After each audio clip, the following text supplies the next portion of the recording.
जय माता दी दोस्तों। वर्ल्ड बेस्ट मैजिक में आपका हार्दिक स्वागत है। कैसे हैं आप सब?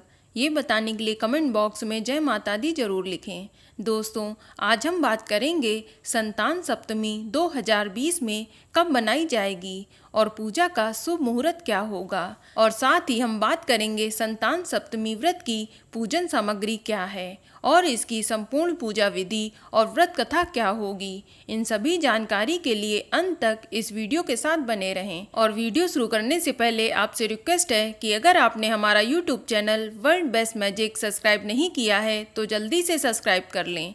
तो आइए शुरू करते हैं। दोस्तों, संतान सप्तमी का व्रत भाद्रपद मास के शुक्ल पक्ष की सप्तमी तिथि को मनाई जाती है। इसे मुक्ताभरण सप्तमी या ललिता सप्तमी भी कहा जाता है। यह व्रत विशेष रूप से संतान प्राप्ति, संतान रक्षा और संतान की उन्नति के लिए किया जाता है। संतान सप्तमी व्रत में भगवान शिव एवं माता पार्वती जी की पूजा की जाती है और भगवान शिव और माता पार्वती से अपने संतान की लंबी आयु, सुख शांति एवं समृद्धि की कामना की जाती है। यह व्रत महिला एवं पुरुष अर्थात माता पिता दोनों मिलकर संतान के सुख के लिए रखते हैं। चलिए अब बात करते हैं संतान सप्तमी व्रत की पूजन सामग्री के बारे में, जो इस प्रकार है। शिव पार्वती जी की फोटो या प्रतिमा, लकड़ी की चौकी या पटा, कलश, अक्षत, रोली, मौली, श्वेत वस्त्र, केले का पत्ता, फल फूल और नैवेद्य में पुए, मीठी पूड़ी, धूप दीप, घी, कपूर, सुहाग का सामान, सूती धागा, सोना या चांदी का छल्ला या चूड़ी आदि की आवश्यकता पड़ती है। चलिए अब बात करते हैं इसकी पूजा विधि के बारे में। तो आपको बता दें, इस व्रत को करने वाली माता को प्रातःकाल उठकर स्नान आदि करके स्वच्छ वस्त्र धारण करने चाहिए। इसके बाद प्रातःकाल में ही श्री हरि विष्णु और भगवान शिव जी की पूजा अर्चना करनी चाहिए और संतान सप्तमी व्रत का संकल्प लेना चाहिए।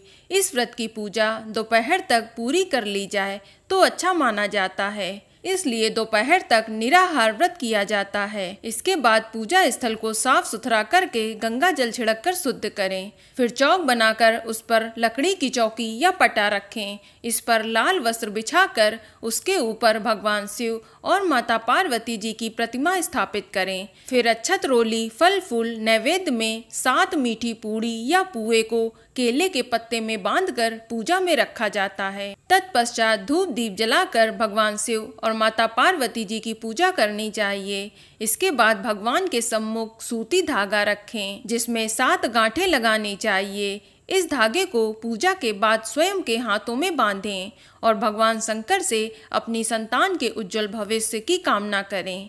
कुछ महिलाएं चांदी या सोने की चूड़ी या अंगूठी बनवाती हैं। पूजा करने के बाद संतान सप्तमी व्रत की कथा पढ़नी चाहिए। व्रत खोलते समय पूजा में रखी हुई 7 पूड़ी ही खानी चाहिए। ऐसा करने से संतान को लंबी आयु और सुख समृद्धि की प्राप्ति होती है। चलिए अब बात करते हैं संतान सप्तमी की व्रत कथा के बारे में, जो इस प्रकार है। इस व्रत का उल्लेख श्री कृष्ण जी ने युधिष्ठिर के सामने किया था। उन्होंने बताया, यह व्रत करने का महत्व लोमश ऋषि ने उनके माता पिता देवकी वासुदेव जी को बताया था। माता देवकी के पुत्रों को कंस ने मार दिया था, जिस कारण माता पिता के जीवन पर संतान शोक का भार था, जिससे उभरने के लिए उन्हें संतान सप्तमी व्रत करने को कहा गया। लोमश ऋषि द्वारा उनके माता पिता को संतान सप्तमी की कथा सुनाई, जो इस प्रकार है। अयोध्या का राजा था नहुंस। उसकी पत्नी का नाम था चंद्रमुखी।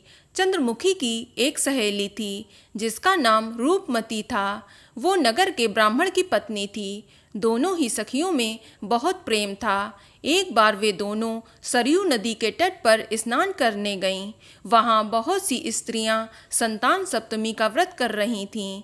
उसकी कथा सुनकर इन दोनों सखियों ने भी पुत्र प्राप्ति के लिए इस व्रत को करने का निश्चय किया, लेकिन घर आकर वे दोनों भूल गईं। कुछ समय के बाद दोनों की मृत्यु हो गई और दोनों ने पशु योनि में जन्म लिया। कई जन्मों के बाद दोनों ने मनुष्य योनि में जन्म लिया।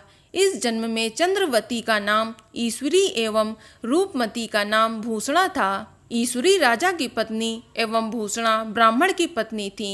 इस जन्म में भी दोनों में बहुत प्रेम था। इस जन्म में भूषणा को पूर्व जन्म की कथा याद थी, इसलिए उसने संतान सप्तमी का व्रत किया, जिसके प्रताप से उसे 8 पुत्र प्राप्त हुए।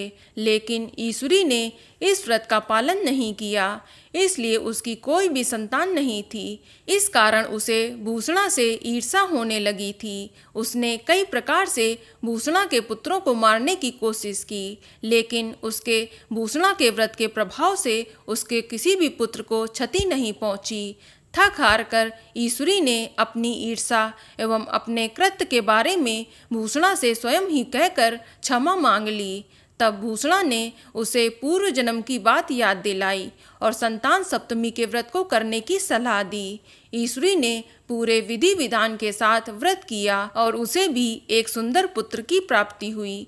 इस प्रकार संतान सप्तमी के व्रत का महत्व जानकर सभी मनुष्य पुत्र प्राप्ति एवं उसकी सुरक्षा के लिए इस व्रत का पालन करते हैं। चलिए अब बात करते हैं कि संतान सप्तमी का व्रत साल 2020 में कब मनाया जाएगा। तो आपको बता दें कि संतान सप्तमी का व्रत 25 अगस्त 2020 दिन मंगलवार को मनाया जाएगा और सप्तमी तिथि की शुरुआत 24 अगस्त 2020 को दोपहर 2:31 पर हो जाएगी और सप्तमी तिथि की समाप्ति 25 अगस्त 2020 की दोपहर 12:21 तक ही रहेगी। इसलिए आप 25 अगस्त को दोपहर 12:21 से पहले ही अपनी पूजा संपन्न कर लें तो अच्छा होगा। तो दोस्तों, यह जानकारी आपको अच्छी लगी तो कमेंट में जय माता दी जरूर लिखें और अगर आपका कोई सवाल हो तो उसे कमेंट बॉक्स में अवश्य पूछ लें और इस वीडियो को लाइक करें, शेयर करें और साथ ही साथ चैनल को सब्सक्राइब करें। धन्यवाद।